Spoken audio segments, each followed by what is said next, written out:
Pernah nggak kamu lupa naruh HP, padahal barusan banget kamu pegang? Atau baru aja dikenalin sama orang 2 menit kemudian nama mereka langsung hilang dari kepala? Tapi anehnya, kejadian memalukan pas kelas 8 yang cuma berlangsung 10 detik masih keinget sampai sekarang. Kenapa bisa begitu?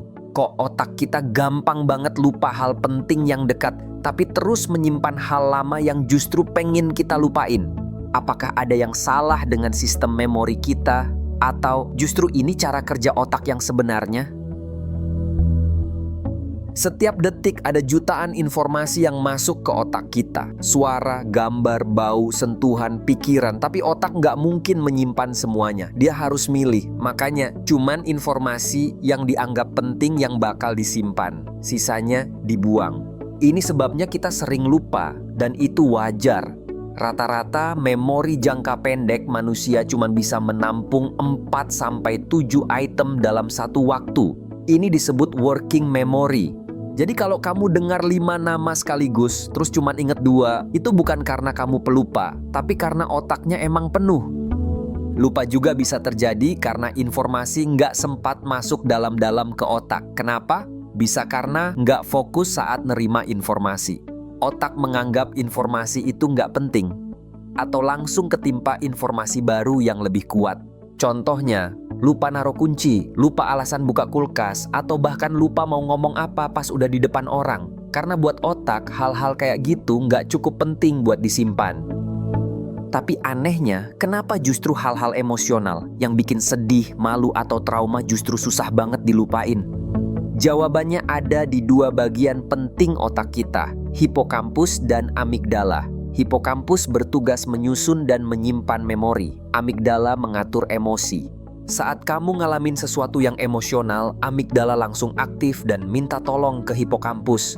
Yang ini penting, jangan sampai hilang. Jadinya, memori itu disimpan lebih kuat dan lebih lama. Contoh, kamu mungkin lupa semua pelajaran waktu SD, tapi kamu ingat jelas momen dipermalukan di depan kelas. Atau saat kamu kehilangan orang terdekat, bukan karena momennya panjang, tapi karena emosinya intens. Studi dari James McGough, neurolog dari UC Irvine, menunjukkan bahwa hormon stres seperti adrenalin dan kortisol bisa memperkuat jejak memori di otak. Masalahnya, otak nggak bisa bedain emosi yang berguna dengan emosi yang mengganggu. Selama ada emosi kuat, otak akan menyimpannya.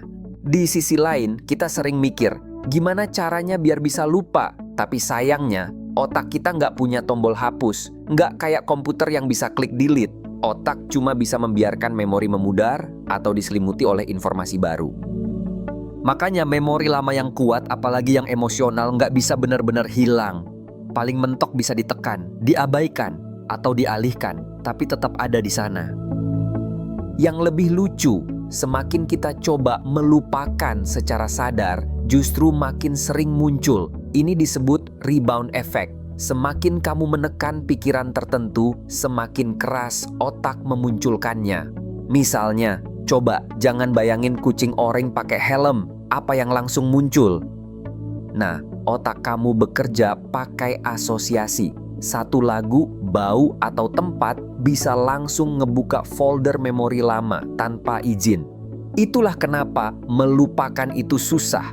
Karena memang sistem di otak kita nggak didesain untuk menghapus, tapi untuk menyimpan dan belajar. Kalau kita nggak bisa benar-benar menghapus ingatan, berarti pertanyaannya bukan lagi gimana cara melupakan, tapi gimana cara mengelola apa yang kita ingat. Karena walaupun kita nggak bisa hapus memori, kita bisa ngatur reaksi kita terhadap memori itu. Misalnya, kamu pernah dipermalukan di depan umum. Dulu mungkin bikin kamu sakit hati, tapi kalau sekarang kamu sadar bahwa itu cuma bagian kecil dari hidupmu, perlahan ingatan itu kehilangan taringnya. Kamu nggak lupa, tapi kamu berhenti bereaksi berlebihan. Dan ini juga bisa diterapkan ke kebiasaan belajar atau kerja. Ulangi informasi penting supaya otak simpan di jangka panjang. Sambungkan informasi dengan emosi positif biar lebih lengket. Sadar kapan memori lama mulai muncul dan alihkan fokus. Otak kita memang bukan alat sempurna, tapi justru karena itu dia bisa menyaring, menyimpan, dan belajar. Dan kalau kita tahu cara kerjanya, mungkin kita bisa lebih damai dengan hal-hal yang belum bisa kita lupakan.